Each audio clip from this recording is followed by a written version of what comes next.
Hi there, my name is Shane O'Brien McDonald, and this is bonus episode number 22 of Japan in 100 Dishes. And this one is about one of my favorite fast food chains in Japan. And the reason I wanted to talk to you about it is because I don't think it has any other outlets in North America or Europe. So for me, it was quite the discovery. And you might want to follow along, maybe want to watch episode 38 of the series, which talks about hamburgers in Japan. And this is one of the things I mentioned in the list I made up. Now, Lotteria is right here. You can see here, it's not the lotto, even though you think it would be. Lotto in Japanese, just so you know, is takarakuji, so there's no relationship whatsoever. But Lotte, L-O-T-T-E.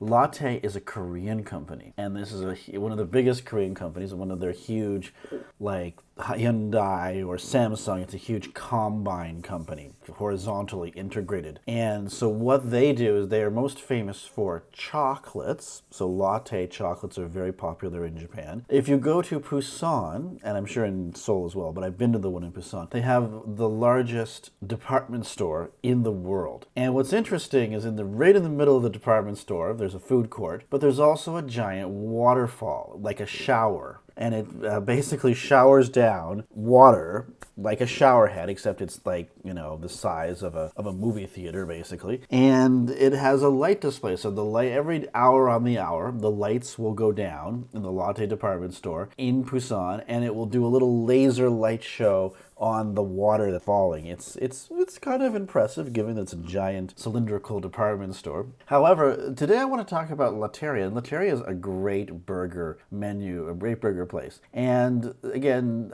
this here is their menu that I found online. I'm just going to briefly go through a couple things they have here. Now, this is their limited edition stuff. Most of this is just value meals, which we're going to see are going to be the exact same as the stuff we also will show you in the main menu. But I want to go to their hamburgers. I wanted to show you the Zeppin burger. This was the burger that I thought was the most amazing hamburger ever, basically. I thought it's not very big.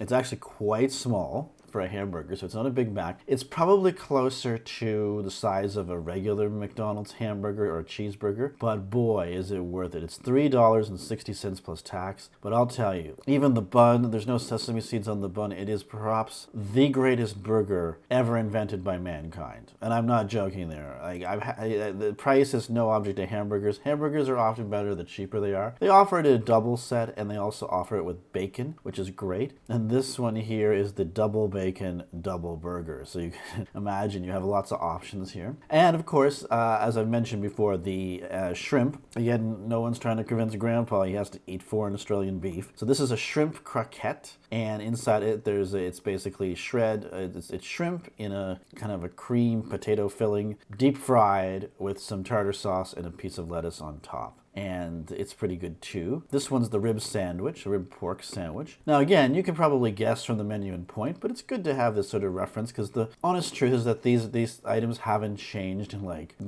I moved to Japan in late 2007. This is the same menu they've had pretty much since then. They have these other ones that have vegetables on them. These are probably to compete with Freshness Burger, because you can see this is a giant burger, $6.50, $10 for the set, which is very expensive in Japan. I haven't been ordering too many burgers in America, but I know in Canada prices have gone up substantially in the last 10 years, where usually years ago you could get a full, the maximum price of before I went to Japan, the maximum price of a burger set was something around $7 or $8. And when I got back, it was getting close to 12. So again, it's just wage inflation. In some places in America, haven't seen that yet as of this recording. Not so much, like the West Coast and the East Coast of America are probably the same minimum wages as Canada, but a lot of the interior places, Arkansas, Texas, you haven't seen that yet, but you probably will pretty soon once minimum wage goes up to $13, $14 an hour. Teriyaki hamburger. Again, you very rarely see teriyaki anything, but yeah, this is one. Yeah, 1987, we're continuously having this original teriyaki sauce. That's what it says there. So yeah, teriyaki is not a flavor you see really outside of fast food, surprisingly. surprisingly. And then there's the double teriyaki.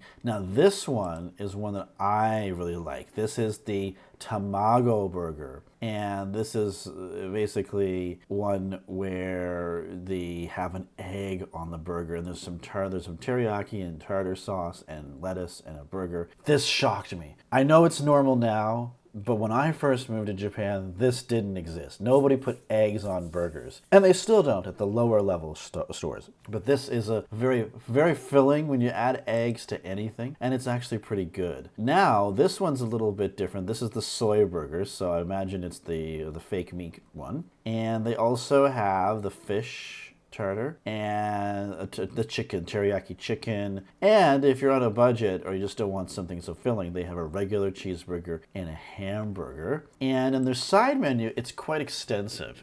So this is interesting. They have regular sized French fries, so small, medium, large, but they've also got this furu pote. This is like French fries, but they're even smaller. They're even more thin cut than the regular French fries. And that means more surface area for fat and salt, which is wonderful. They also have all kinds of deep fried chicken on the side menu. $1.50, 3 little chicken fingers here. Hashed potato, so it's like the breakfast potato, you can get it all day. Cheese sticks, mozzarella cheese sticks, 2 for $2. And then they have the chicken sticks. This is chicken karaage. 9, it's the bucket. 9 of them in there to share for $4. Onion rings is a little bit more expensive, but it's hard to find onion rings in Japan sometimes. This is a corn and cabbage salad. So it's not the greatest salad, but they'll probably give you a little bit of salad dressing on the side, like a packet. You can mix them up. This one has 15. So 15 chicken fingers, $5. And you can get a large chicken, a bucket of that,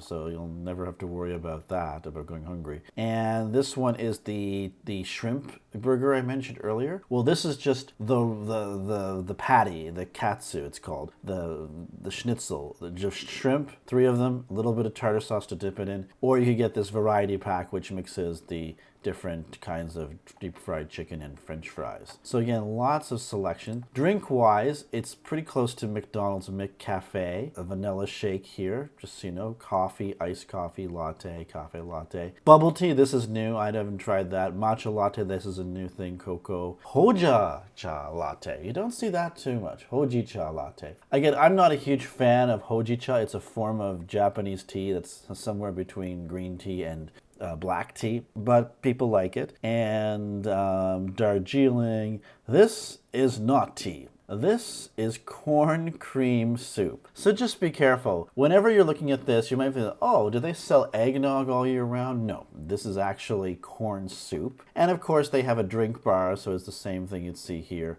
They have Pepsi, Diet Pepsi, ginger ale. I don't know what that's, some sort of lime pop. No, it's melon soda.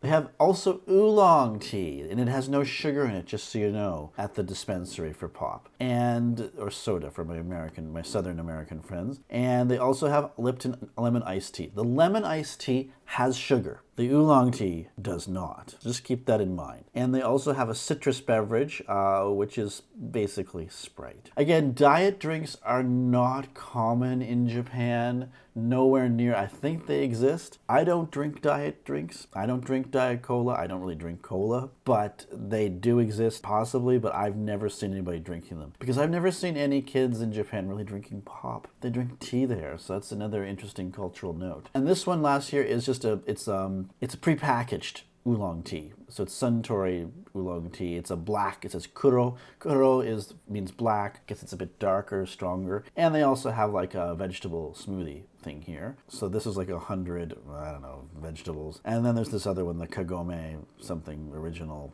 I guess they're just different prepackaged vegetable drinks. So they're not at the drink bar. And just so you know, they have breakfast. So what says breakfast? Like a $2 piece of toast, a French toast, and you get a dipping, and you get a coffee when you get the $3 set. You can just buy a hash brown and coffee for $3. You can get a chicken cheeseburger. This is breakfast with tartar sauce. Or a hot dog sandwich. Or a cheese and bacon sandwich. Or the regular burgers that they sell as well. So it's not as stringent as McDonald's. Again, I don't think it says down here. I think there's like a little warning here that it's only till 10:30. And I don't think all the stores have them. But again, so that's a good run over of Lotteria. So until next time, sayonara.